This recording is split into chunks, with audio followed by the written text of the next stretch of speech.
Abre sua Bíblia em Atos capítulo 2. Mas enquanto isso, vai pensando aí. Quando você escuta a palavra igreja, o que vem à sua mente, o que vem ao seu coração? Algumas pessoas, quando escutam a palavra igreja, tem uma aversão, uma resistência, tem algum certo desprezo. Outras pessoas, quando escutam a palavra igreja, sentem uma esperança, uma alegria e um amor no coração.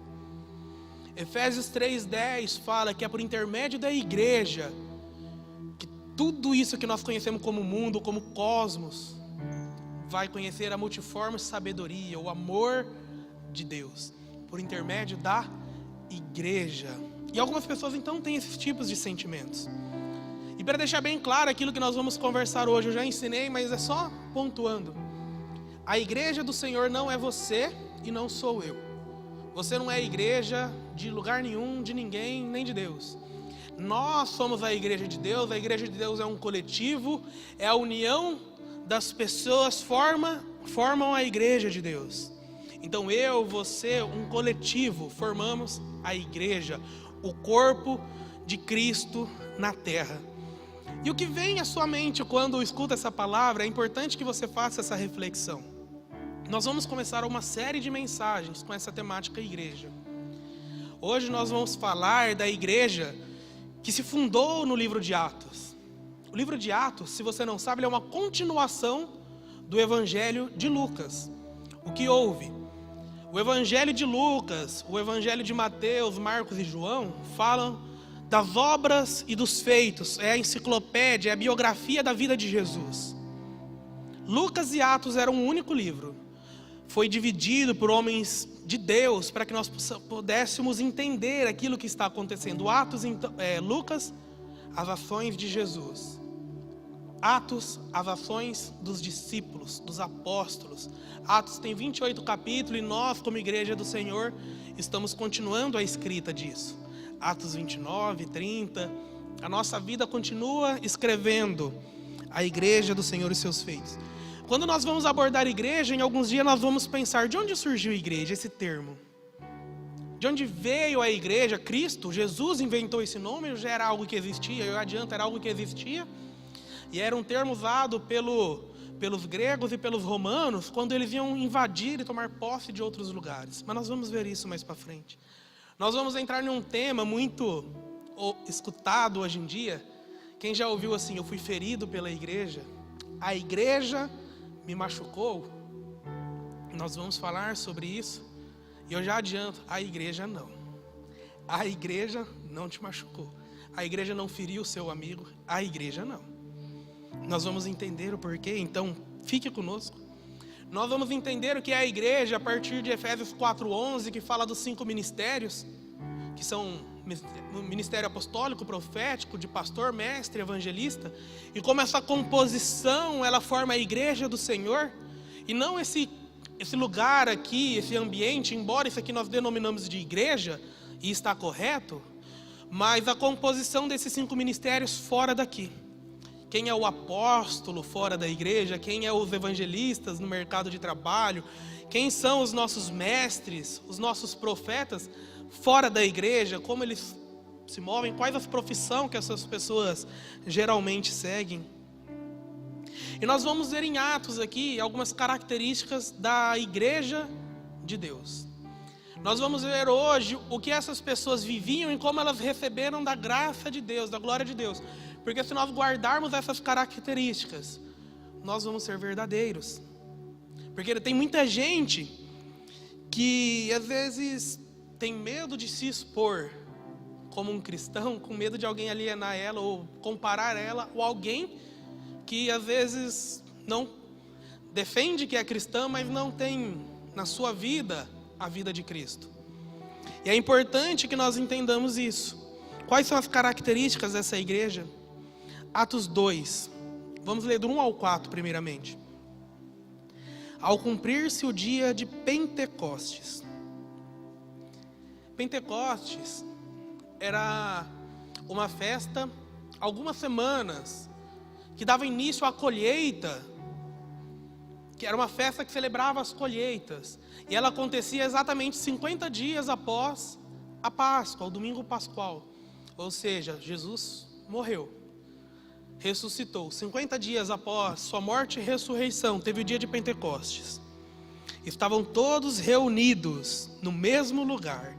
De repente veio do céu um som como de um vento impetuoso e encheu toda a casa onde estavam sentados.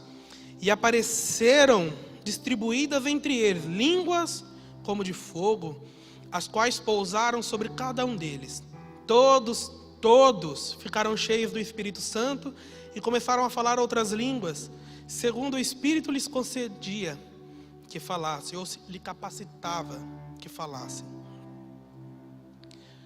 Introduzindo aqui aquilo que nós vamos falar, nós vemos algumas características nessa igreja que recebeu o Espírito Santo, a promessa do Senhor Jesus. Essa igreja que é a referência, é onde nós devemos nos inspirar para viver uma vida de igreja. E esses primeiros versículos já nos ensinam muitas coisas. Era uma igreja cultural e não acultural. O que é uma igreja cultural? É uma igreja que coloca a sua cultura na sociedade, não sofre um sincretismo, a sociedade colocando a sua cultura na igreja. Por quê? Nessa época existia uma grande segregação. Rico não falava com pobre, os judeus não falavam com gentios. Era uma segregação horrível. E aqui estavam todos reunidos. Eles estabeleceram uma cultura. E não é aquela situação acultural onde as pessoas querem adaptar a Bíblia, a palavra de Deus, ao momento. Mas eram as pessoas que se adaptavam à Bíblia. Então, somos nós que nos adaptamos à palavra de Deus e não ao contrário. A palavra de Deus se adaptar a nós. Mas nós vemos nesse primeiro versículo uma característica. Eles se reuniam. E aqui a gente entende a importância de congregar, de estar num contágio, que é os nossos pequenos grupos, de participar dos cultos. A importância de você se reunir. Todos estavam reunidos no mesmo lugar. No versículo 2 nós vemos que eles estavam assentados. Nós vemos a importância de você sentar para aprender. Porque aquele que se senta, ele está posicionado para receber. E quem está posicionado para receber é levantado por Deus, é comissionado por Deus e é enviado para fazer a obra de Deus na área que Deus colocou na vida dela. Seja um médico, um advogado, um pastor, um engenheiro, um pedreiro, seja lá aonde for que Deus te colocou. Versículo 3 e 4, nós vemos que todos foram cheios do Espírito Santo. Línguas de fogo se repartiram sobre cada um deles, e todos receberam, ou seja, eram diferentes, mas estavam juntos e todos receberam uma porção daquilo que Deus tinha para eles, e foram capacitados. Você é uma pessoa capacitada por Deus, pelo Espírito Santo? Se hoje dependesse a vida de uma pessoa para ir para o céu, dependendo das verdades que você vai proclamar para ela a respeito da vida de Jesus, essa pessoa seria salva? Você está cheio do Espírito Santo? Você pode dizer isso? Como eu disse, às vezes algumas pessoas têm medo de se posicionar como cristão, crentes, evangélicos, seja lá que nome você vai dar, porque tem medo de ser comparado com aquele que fala assim, faltou amor. Só que se o verdadeiro não se manifestar, como que as pessoas vão conhecer aquilo que é de verdade? Eles vão ter só apenas a referência ruim e não a boa. E aí eu quero pensar com vocês 4 ações que essa igreja, que é a referência do que é uma comunidade de fé, de que se reunia, de que todos eram cheios do Espírito Santo. Não é você olhar aqui na igreja e falar, não, tem bastante gente crente ali, tem bastante gente de Deus, aquela menina, aquele menino, são bênção. Todos, a igreja de Atos, todos eram cheios do Espírito Santo. Todos receberam algo sobre a vida deles. E 4 ações que vão mostrar que se nós guardarmos, nós somos de verdade ou de mentira. 4 ações que as pessoas precisam enxergar na sua vida e falar, uau, ele é de verdade. Quais são essas 4 ações? Vai lá para o versículo 42.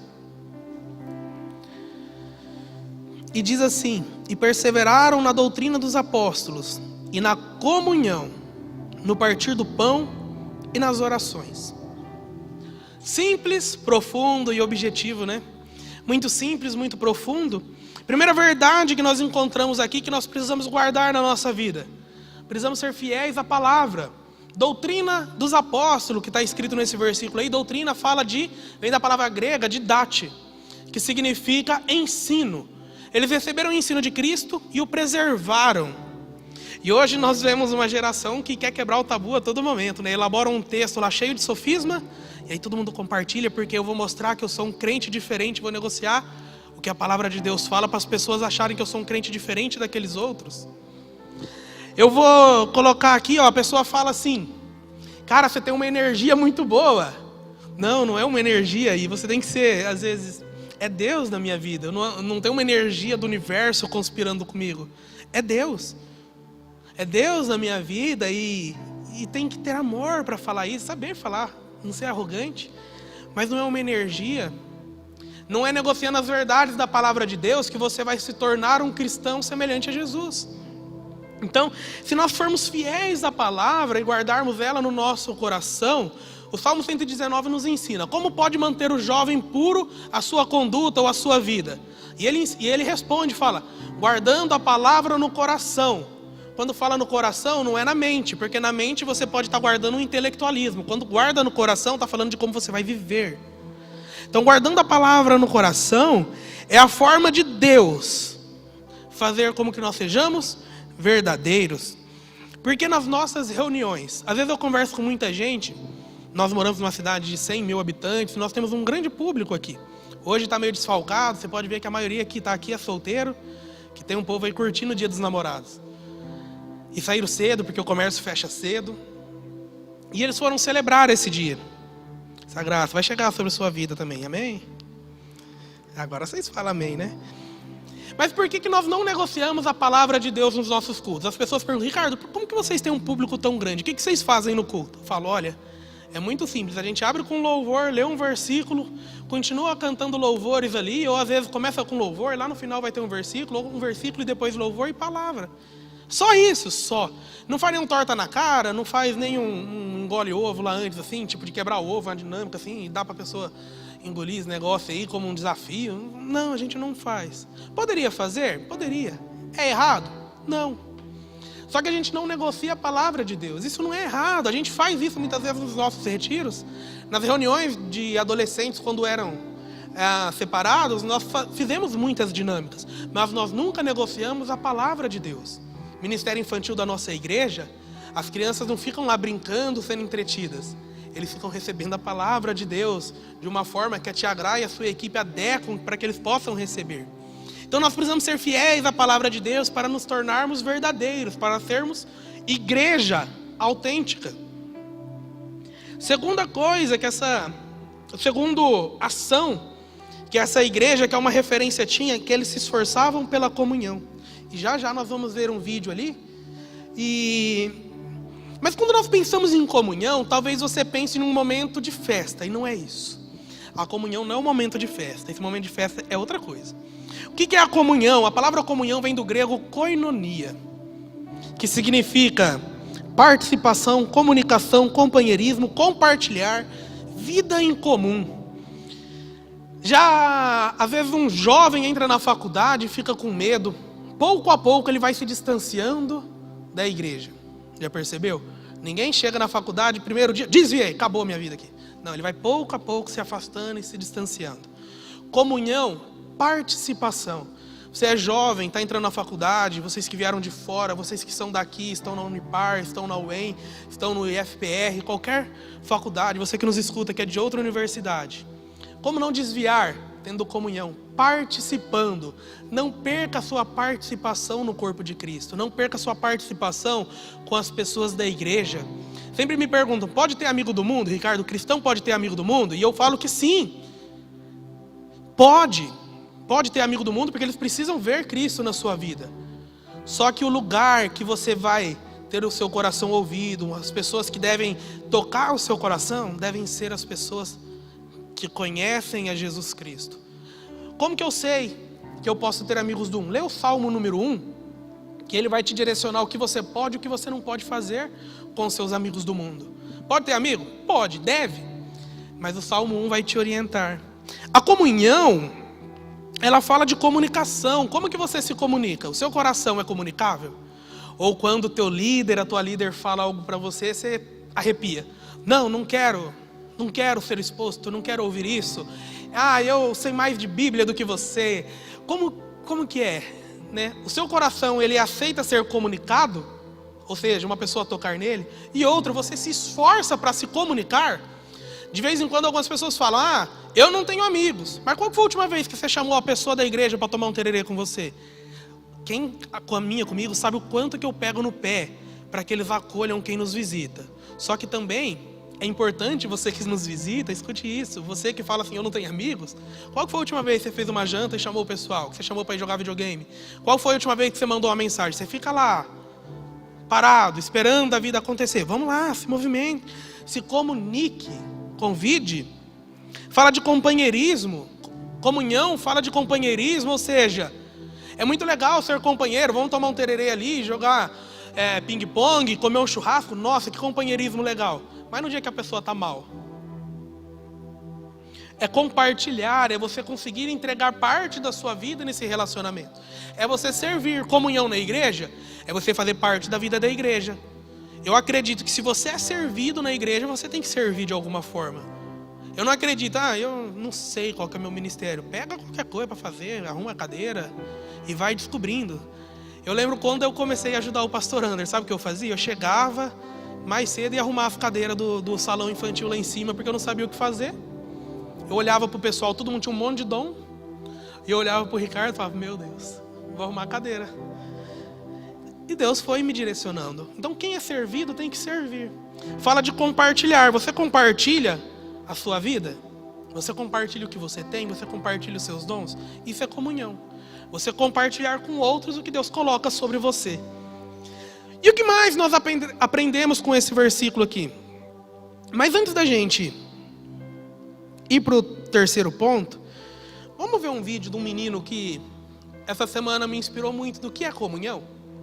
Presta atenção nesse vídeo aí. Eu vou pedir para a Fer apagar essa luz e o Fração apagar de trás ali. E a gente vai ver um vídeo aqui que talvez você já tenha visto. A distância não impede comunhão. A comunhão ali a gente vê que ele teve participação, ele teve comunicação, ele teve companheirismo e ele teve um compartilhamento. E às vezes a gente fica encontrando tanta dificuldade, né? Nossa vida está fácil. A comunhão, ela não é apenas uma festa, ela exige algo de você. Participe. Seja companheiro, compartilhe o seu coração, compartilhe o seu dia a dia, compartilhe a sua vida. E aí nós vemos a terceira ação, o partir do pão. E essa aqui é a parte mais gostosa. Porque o partir do pão fala de celebração. O Senhor Jesus, quando partiu o pão, falou, fazei isso em memória de mim, até que eu venha. Quando aqueles discípulos que estavam caminhando de volta para a cidade de Emaús, frustrados, quando eles pararam e Jesus partiu o pão e eles não reconheciam Jesus, os olhos deles se abriram e as escamas do coração caíram. O partir do pão, ele tem muita força. O partir do pão é você celebrar com as pessoas. Nós vamos ser fiéis à palavra, vamos ter comunhão, vamos participar, nos esforçar, mas precisamos celebrar. Celebrar o quê? Celebrar o vestibular que o seu amigo entrou ali.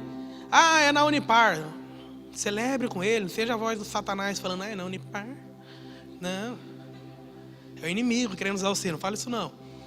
Celebre com a pessoa a conquista que ela teve, o namoro. Celebre o aniversário dos seus pais, o aniversário dos seus irmãos. Celebre a vida. Quando você se reunir com os seus amigos, vai comer um macarrão na casa de alguém, macarrão com salsicha, que está todo mundo quebrado, ficou R$3 cada um. Quem faz faculdade sabe o que eu estou falando aí. E aí você vai comer um miojo lá, qualquer coisa, mas faça isso celebrando. Mas se você estiver num churrasco, em um acampamento, celebre aquele momento com seus amigos. Lembre do Senhor, lembre do partir do pão. Nós vamos ver um segundo vídeo. Hoje eu trouxe bastante vídeo para vocês verem. É o último, tô brincando. Mas esse vídeo ele vai contar uma história. Eu vou falar no que eu gostaria que vocês prestassem atenção, porque às vezes a gente vai ver tanta coisa que vai tocar o nosso coração ali, mas o que tem a ver com o que nós estamos falando é o final. Tá? Então, lembre do partir do pão e o que esse homem vai nos ensinar sobre o partir do pão, sobre nós celebrarmos, temos tempo de alegria junto, aquele tempo que você toma um tererê, conta piada. O tempo que você joga com os seus amigos é um tempo de celebração. O seu coração só precisa estar grato ao Senhor e celebrar, ter alegria com essas pessoas. E isso vai tirar a tristeza, a depressão, a angústia, a agonia da sua vida. Celebre. Tem muita coisa ali que a gente poderia ser inspirado, se comover. Mas no final ele fala assim: um jantar que o Senhor Jesus fez, um momento de celebração. Ou seja, ele celebrou a ceia com seus discípulos. A gente tem celebrado a nossa vida? Quando você se reúne ali para fazer um trabalho da escola, da faculdade, seja de forma online ou não, o que sai da tua boca celebra a vida? Fui convidado ano passado para dar uma palestra sobre suicídio, em uma clínica de recuperação. Era um mês de combate ao suicídio. E aí eu falei, eu orei e falei: Deus, o que eu vou falar? Porque normalmente, quem já participou de uma palestra sobre suicídio? O que acontece? Fala das estatísticas, quantas pessoas morrem, quantas pessoas morreram no último ano, quantas pessoas morrem a cada segundo, e muita coisa desse tipo. E eu falei: Deus, vou lá falar de morte na prevenção ao suicídio? E eu fui lá e eu falei sobre a celebração da vida. Aquelas pessoas que estavam ali em tratamento falavam o motivo por qual eles deveriam viver. Isso é cada coisa linda. A gente celebra aquilo que a gente faz. Um cristão verdadeiro, ele guarda a palavra de Deus, ele se esforça na comunhão, mas ele celebra. Ele é alguém alegre, é alguém com a vida leve. E essa alegria não precisa ser proporcionada por coisas que vão nos fazer mal, mas ela pode ser uma alegria de uma leveza que você traz ao ambiente. Você celebra o que Deus tem feito, as oportunidades que Deus te dá. Você pode celebrar tudo que Deus faz. Por exemplo, semana passada, que eu falei sobre depois da tempestade, os discípulos poderiam chegar do outro lado da tempestade e falar assim: olha, a gente estava com Jesus e quase morreu. Diz que é Deus, mas quase deixou a gente morrer, salvou no último minuto. Mas poderia ter falado assim: vamos celebrar porque a gente viveu algo muito massa hoje. Olha que se Jesus fez, mano, é muito mais louco do que eu imaginava aquilo que a gente está vivendo com Ele. Você que escolhe como você vai celebrar a sua vida. E por último, a quarta ação que nós vemos, que mostrava que essa igreja era uma igreja verdadeira, que essas pessoas eram verdadeiros, que é aquela pessoa que você fala assim: uau, ele é de verdade. Nem todo mundo é daquela forma. Eu vi um pedaço, um recorte de um podcast que o Whindersson Nunes participou esses dias. E o cara perguntou sobre religião para ele, mas você vê que a pergunta do cara já foi levando para ver se sairia críticas. E o Whindersson falou assim, tipo: olha, tem gente que fala de igreja, mano, mas a igreja que eu ia lá na cidade dele, lá do Piauí, era muito massa. A minha igreja era muito da hora, a gente fazia casa pro pobre, fazia isso e aquilo lá. E eu ia por causa que um amigo meu ia, e eu não era crente, mas ele era. E qual igreja que é? Assembleia de Deus. E aí ele começou a falar de como era legal aquele tempo. Então, existe os verdadeiros. Existe aqueles que celebram a todo tempo. E a quarta característica: eles oravam. E aí, eu digo para você precisa crescer em oração. O Ricardo precisa crescer em oração. Como que nós podemos fazer isso? Se nós olharmos a vida de um judeu, as pessoas que viviam nesse período aqui, o judeu ortodoxo, ele ora 3 vezes ao dia. Todo dia, 3 vezes por dia ele para orar. E nós devemos ter uma vida de oração. Ou seja, nós devemos orar o tempo todo, é o que a Bíblia fala. O que a Bíblia quer dizer com isso? Você está no trânsito? Uma frase que você fala ao Senhor é um momento de oração. Deus, obrigado por esse sol bonito aí hoje. Deus, eu vou no banco, prepara uma vaga lá no estacionamento para mim. Deus, hoje eu estou indo para a faculdade aqui, dá graça lá para eu aprender. E também, se tiver uma oportunidade, deixa eu falar do seu amor de uma forma bem gostosa para alguém. Mas também existe um momento que você precisa entrar no seu quarto. Existe aquele momento que você precisa parar para orar. E como que você pode crescer em oração? Quero dar dicas para você. São dicas. Você pode estabelecer um tempo e um horário. Buscar um caderno de oração com os seus motivos. Põe meu nome lá também. Deixa eu orar pelo Ricardo. Para Deus dar graça para ele. Isso vai te ajudar a crescer. Porque às vezes, como que se aprende a orar? É orando, não tem outra forma. E aí você vai rompendo com os teus limites ali. Um dia você orou 2 minutos, um dia 1 hora. Outro dia você voltou a orar 2 minutos, mas no outro dia você já orou 15 minutos. E Deus vai te ajudando a crescer em oração, que é se comunicar com Deus. Você lê a palavra. E aí a palavra gera vida no seu coração. E aí a gente precisa aprender a orar a palavra, a Bíblia. Como que a gente ora a Bíblia? Você já orou a Bíblia? Já orou a palavra de Deus? Como que a gente pode orar a palavra de Deus? Eu quero te ensinar isso hoje, de uma forma muito prática. Por exemplo, se você vai orar Jeremias 29, né, tem um versículo muito famoso e romantizado, que ele é lindo, pois fala assim: sou eu que sei os planos que tenho para você, planos de prosperar. Não é isso que diz lá? Salmo 27,4 fala: uma coisa eu peço ao Senhor e a buscarei, que eu possa estar na sua casa todos os dias da minha vida. Se você for orar aquele primeiro Deus, é o Senhor que sabe os planos que o Senhor tem para mim.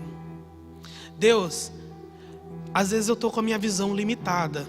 Está difícil ou está fácil, não sei o teu momento de vida. Mas é o Senhor que sabe o que tem para mim e eu confio no Senhor. Por isso, Deus, me ajude a descansar na tua presença. Me ajude a compreender e andar naquilo que o Senhor já me mostrou. Orar o Salmo 27,4 fala: Deus, é uma coisa que eu quero. Eu quero um coração como o de Davi, que desejava apenas uma coisa. Poderia desejar 1000 coisas, mas ele desejava uma coisa: era estar em tua presença. Se nós formos orar, Atos 42 fala: Deus, me ajude a permanecer no ensino da tua palavra, me ajude a não comprometer aquilo que o Senhor tem me ensinado, me ajude a guardar no coração. E aí você vai orar por comunhão e às vezes Deus vai te mostrar coisas, situações, lembranças que você precisa consertar na sua vida. Pessoas para mandar mensagem, pessoas para encorajar, pessoas para pedir perdão, pessoas para compartilhar, para ser companheiro. E aí você vai falar: Deus, me ajude nessa comunhão, me mostre. Aquele menino ali, ele rompeu todas as barreiras, distância, doença, idade, 7, 8 anos, sei lá a idade dele. Me ajude no partir do pão. E aí Deus vai te dar estratégia. Senhor, às vezes eu me sinto sem amizades, então deixa eu construir uma amizade. Me ajude no partir do pão, no celebrar. Como que eu faço para ter amigos? E Deus, me ajude a permanecer no lugar de oração. Amanhã eu vou estar aqui novamente, nesse mesmo horário, nesse mesmo canal, e vou orar ao Senhor. Me ajude a crescer e a buscar ao Senhor de todo o meu coração. Eu quero estar neste lugar todos os dias da minha vida. E aí você vai orando a palavra de Deus. Orar a palavra de Deus nos ajuda a guardar a palavra de Deus. E guardar a palavra de Deus no coração nos ajuda a ter uma vida semelhante a de Jesus. Uma vida abençoada. Fica de pé aí.